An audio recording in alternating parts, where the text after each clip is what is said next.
Hello' everyone, কি খবৰ আপোনালোকৰ? খবৰ নিশ্চয় ভাল। আজি আপোনালোকৰ মাজলৈ লৈ আহিছোঁ এটা সৰু মাছৰ ৰেচিপি।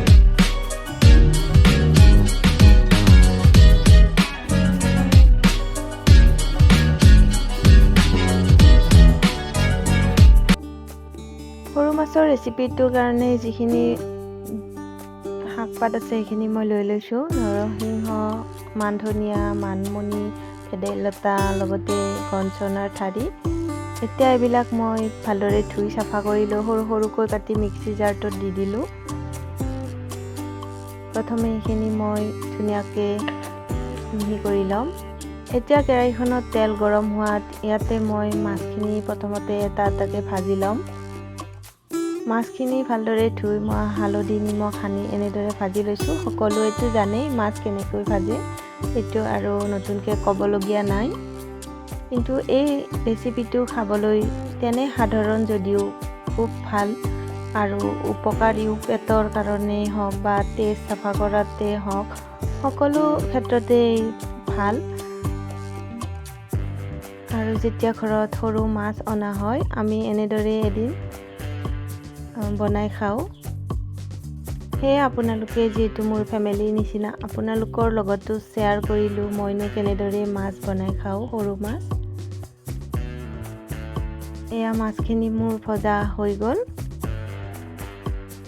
এইখিনি এখন প্লেটত ৰাখি দিলোঁ। একেখিনি তেলতে মই এতিয়া কাটি লোৱা পিঁয়াজ দি দিলোঁ। লগতে দিলোঁ বিলাহী মিক্সিত পিচি লোৱা। ইয়াতে বেছি মা মছলা ব্যৱহাৰ কৰিব নালাগে। এতিয়া পিচি লোৱা শাকখিনিও মই ইয়াতে দি দিলোঁ। এইখিনি ভালদৰে ভাজি গোন্ধটো যোৱালৈকে ভাজিব লাগিব। ইয়াতে মই হালধি নিমখ আগতেও দিছোঁ এবাৰ, আৰু এতিয়া অকণমান কমি যোৱাত আৰু অলপ দি দিলোঁ। লগতে দিছোঁ মিডিয়াম চাইজৰ সৰু আলু দুটা। যিহেতু আলু আমি সকলোতে ব্যৱহাৰ কৰি থাকোঁ, সেইকাৰণে কম আলুৰে এই আঞ্জাখন বনাম বুলি ভাবিছোঁ। কাৰণ আলু বেছি খোৱাটো স্বাস্থ্যৰ কাৰণে ক্ষতিকাৰক। যিমান পাৰি কমাই আলু খাব লাগে। এইখিনিত অলপমান পানী দি ল'লোঁ।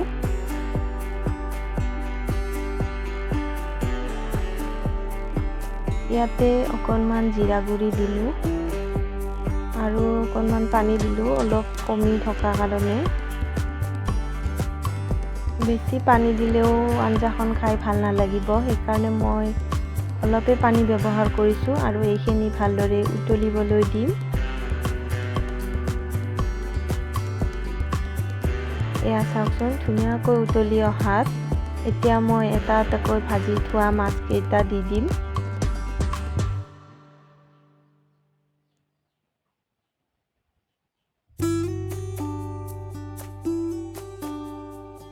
এনেকৈ আঞ্জা খাই মই খুবেই ভাল পাওঁ। নৰসিংহৰ পাতৰ লগত মান ধনিয়া, মানিমুনি এইবিলাকৰ আঞ্জাটো খুবেই ভাল পাওঁ মই খাই।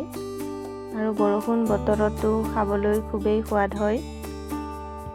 এইখিনি ভালদৰে উতলিবলৈ দিম।